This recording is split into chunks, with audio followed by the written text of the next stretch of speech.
Je voudrais vous réitérer que c'est indispensable parce que c'est maintenant que la pandémie est présente dans notre pays. Vous avez vu que même un honorable député nous a quittés hier et je peux vous dire que le centre de traitement des malades du Covid à Alada est saturé actuellement en termes de personnes qui sont là-bas et qui ont besoin de réanimation. Ils ne peuvent même pas en recevoir ces jours-ci. Donc c'est maintenant que la maladie veut atteindre sa vitesse de croisière. Les gestes barrières et autres que nous avons abandonnés, je vous en prie, reprenons-les parce qu'il faut vivre d'abord pour pouvoir travailler. Et il faut donner l'exemple à tout le monde. Ce n'est pas de la blague. Le Covid est présent au Bénin et tue. L'ancien maire de Kandi, actuel député, Demolé Moko, est parti hier du Covid. Sa famille n'a même pas eu accès à son corps. Ils ont identifié son corps de loin avant qu'il ne soit remis pour être enterré. Donc vraiment, je nous en prie, ne prenons pas la chose à la légère. Les gestes barrières doivent revenir aujourd'hui plus qu'hier. C'est indispensable pour nous, c'est indispensable pour nos populations. Donc passez le message au niveau de toutes les populations parce que vous constatez que tout le monde a relâché. On va voir comment avec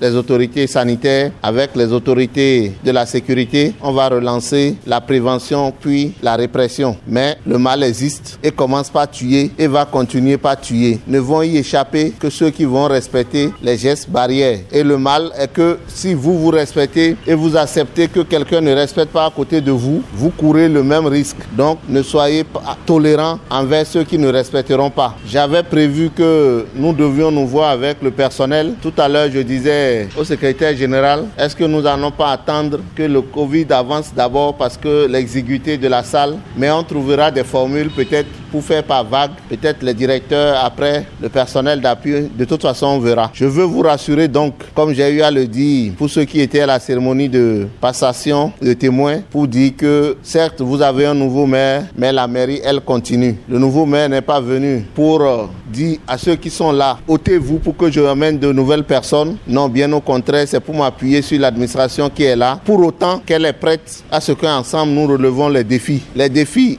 quels sont-ils? C'est que nos populations pour lesquelles nous sommes là, parce que ça c'est la seule finalité. Le maire peut changer, le personnel peut changer. Ce qui ne changera pas, c'est Djougou. C'est ceux qui vivent à Djougou. C'est nos parents, c'est les personnes qui sont installées ici. Et elles doivent bénéficier de nos services. Il faudrait que nous mettons ça en tête, que la finalité de tout ce que nous faisons, c'est que nos administrés aient satisfaction. Donc si tout cela, nous sommes d'accord là-dessus, nous allons nous donner les mains pour y arriver. Je veux juste vous dire que vous aurez totalement mon soutien pour autant que j'ai le vôtre. Le mien, ce que j'attends de vous, ce n'est pas que des agents accourent pour me dire bonjour dans la rue ou à la maison ou quand je viens au bureau, mais c'est qu'ils soient à leur poste de travail et fassent bien leur travail, ce pourquoi ils sont là. S'ils le font, c'est le meilleur soutien que je peux avoir d'eux. Et en retour, ils auront tout mon soutien parce que j'ai commencé par voir au niveau de l'effectif. C'est vrai que vous êtes en sous-nombre, mais vous savez qu'on ne peut pas augmenter l'effectif tant que les ressources ne suivent pas les fonds propres. Donc je peux vous dire, moi je suis venu pour que nous puissions doubler, tripler, quadrupler les ressources propres. Et c'est